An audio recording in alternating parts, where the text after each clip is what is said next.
구약성경 503쪽에 있습니다.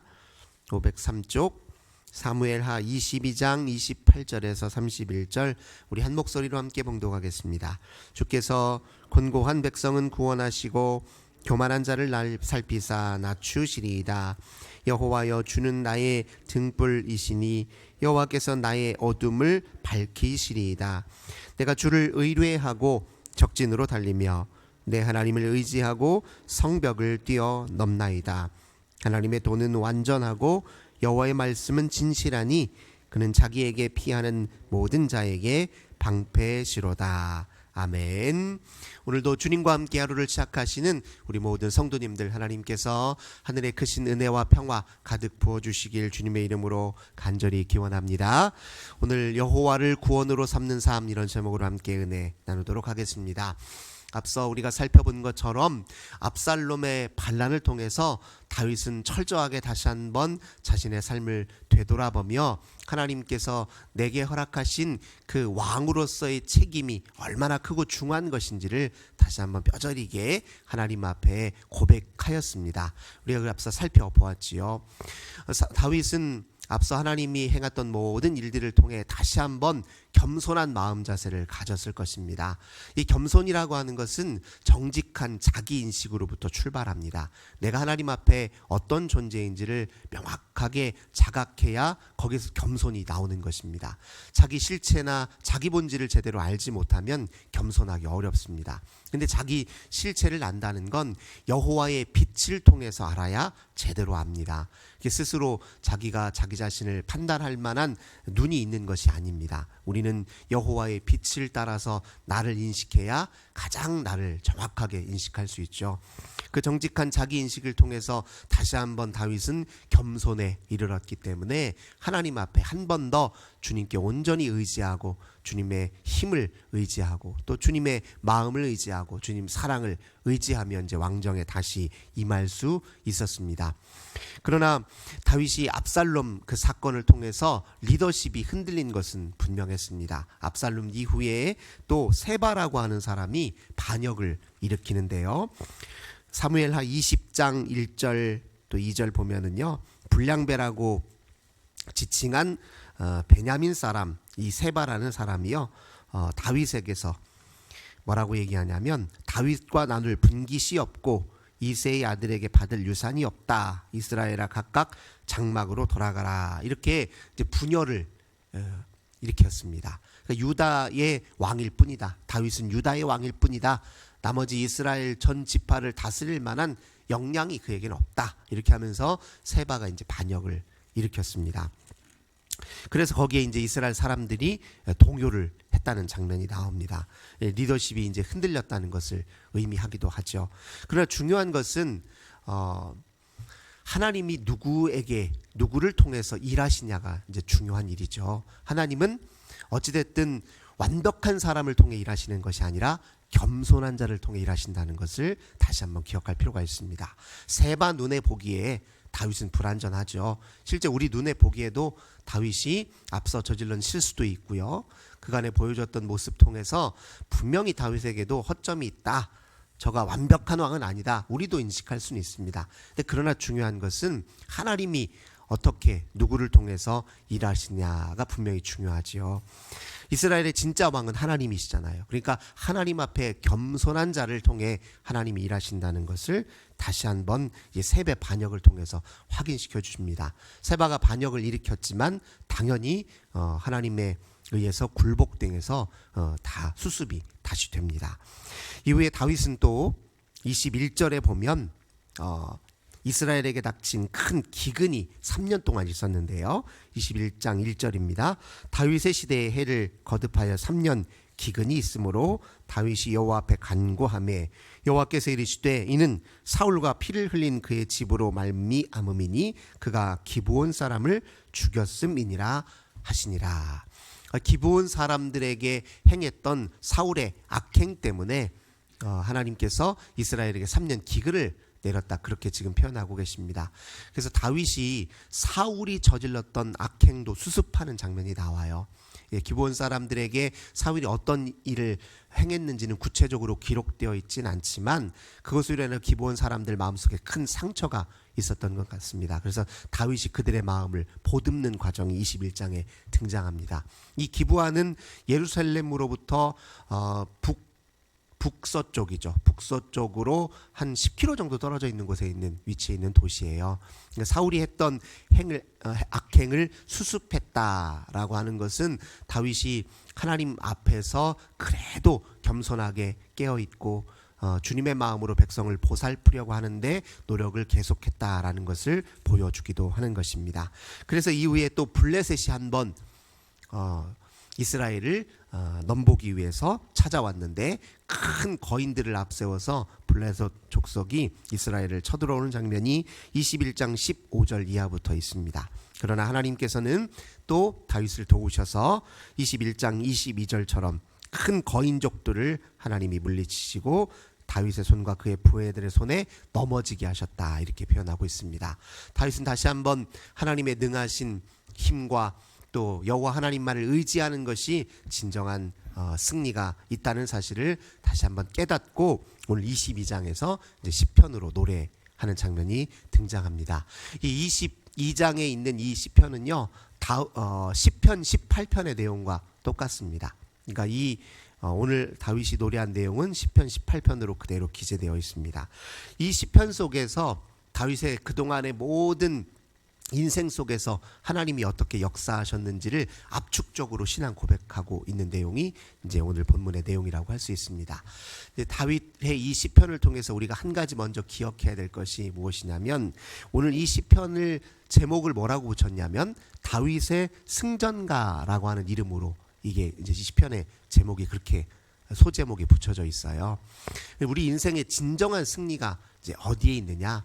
그것은 모든 면을 다 완벽하게 해내고 그 어떤 사람들보다 큰 업적을 세우고 그 어떤 사람보다 높아지는데 그 승리의 비결이 있거나 그걸 승리라고 하는 것이 아니라 자기 인생의 모든 순간에 하나님이 어떻게 역사하셨는지를 인식하고 알고 고백하는 것, 이게 진짜 인생의 승리자라는 사실을 우리가 기억할 필요가 있습니다.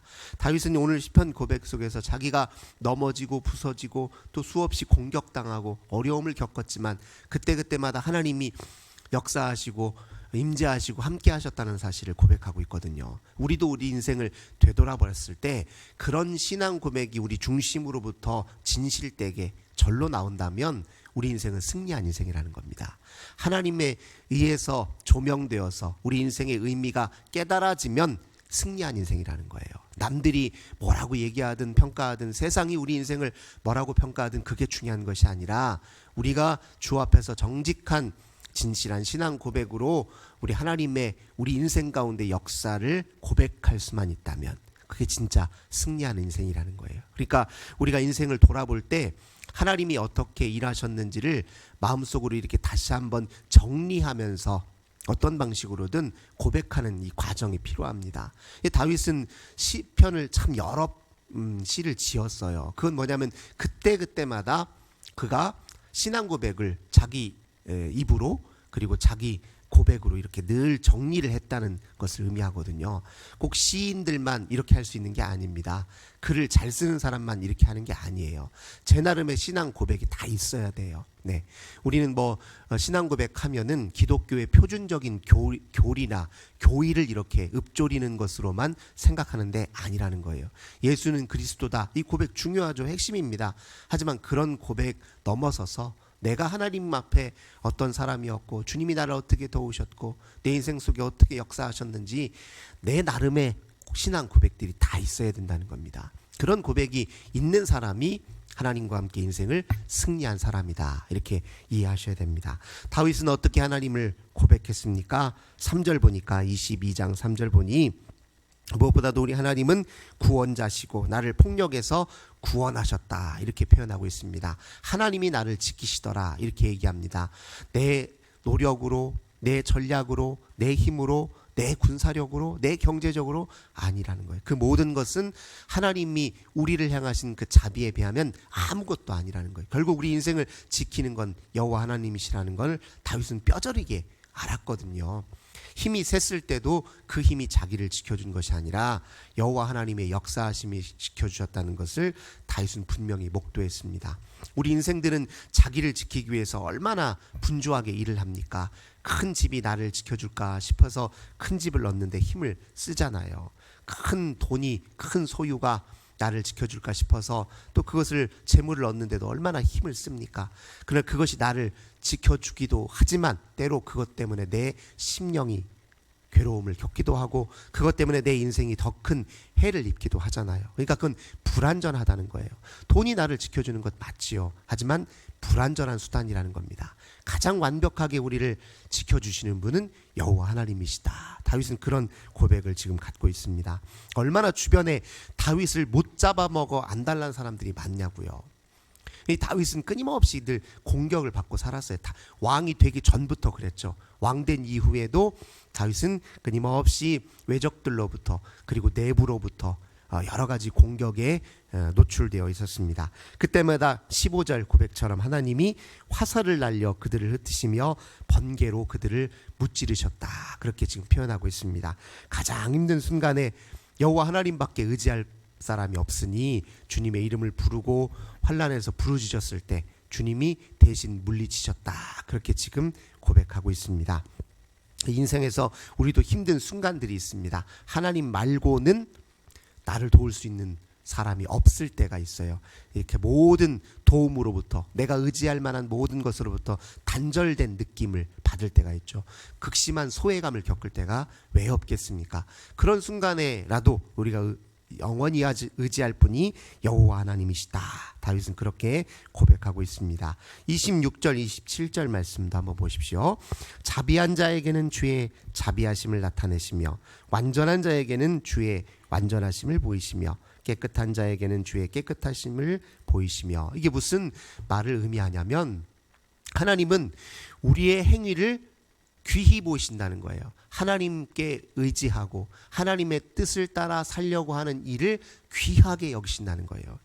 우리가 하나님이 자비를 중하게 여기시니 우리도 자비한 삶을 살기 위해서 내가 노력하고 마음을 쓴다. 그게 크기와 정도와 상관없이 그 마음을 귀히 여기신다는 거예요. 그래서 그렇게 자비하려고 하는 그 모든 행위를 어여삐 여기셔서 주님의 더 큰 자비로 역사하신다. 그렇게 말씀하시는 겁니다. 우리 그렇잖아요. 자라는 아이들을 보면 그렇게 이쁜 짓, 별것 아니지만 참 기특한 행동 하나, 그 작은 행동 하나만 가지고도 얼마나 내가 어른으로서 또는 부모로서 기쁘잖아요. 먹을 것이 딱 있는데 할머니 하나 먼저 드세요. 이렇게 별것 아닌 것 같지만 그렇게 작은 행동 하나만 보더라도 기특한 행동 가지고 얼마나 마음이 기쁩니다. 똑같습니다. 하나님은 우리가 주님의 뜻을 생각하고 의지하고 주님의 복되신 말씀에 의지해서 행하려고 하는 그 행위, 작은 행위 하나가서로도 기뻐하시는 분이라는 거예요. 그래서 그걸 주목하여 보시고 거기에 하나님이 더 큰 은혜로 역사하신다라고 다윗은 그렇게 말하고 있습니다. 그리고 28절 주께서 곤고한 백성은 구원하시고 교만한 자를 살피사 낮추시리다. 다윗이 아주 가장 선명하고 분명하게 깨달은 말씀이 바로 28절일 거예요. 특별히 그가 인간 세계에서는 최고의 권력자로서 왕의 위치로 살아봤잖아요. 그 속에서 그는 알았습니다. 자기 지위가, 이 세속의 자기 지위가 자기를 지키는 것 아니고 그것이 자기 인생을 복되는 것이 아니라 하나님 앞에 겸손하게 늘 엎드리고 주님의 뜻을 늘 묻고 의지하는 것이 그것이 진정으로 높은 삶을 사는 일이다라는 것을 다윗은 뼈저리게 깨달았을 것입니다. 그렇죠. 그가 높은 자리에 의지해서 방심했기 때문에 우리아의 아내 밧세바를 취하고 우리아를 죽게 만들었잖아요. 그리고 그 이후에 모든 여러 가지 자기 내부의 자식들의 반란과 어려움을 통해서 그걸 다시 한번 깨달았잖아요.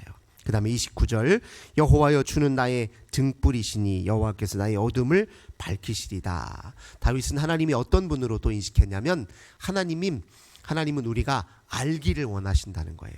하나님의 비밀, 하나님의 마음, 하나님의 속뜻, 하나님의 의도를 모른 채로 무지하게 사는 것이 아니라 하나님을 좀 더 깊이 알기를 원하신다. 그렇게 고백하고 있습니다. 이것도 굉장히 중요한 고백입니다. 일생 세상에서 우리가 알아야 될 지식이 많지요. 우리 인생에 유용한 지식들이 있습니다.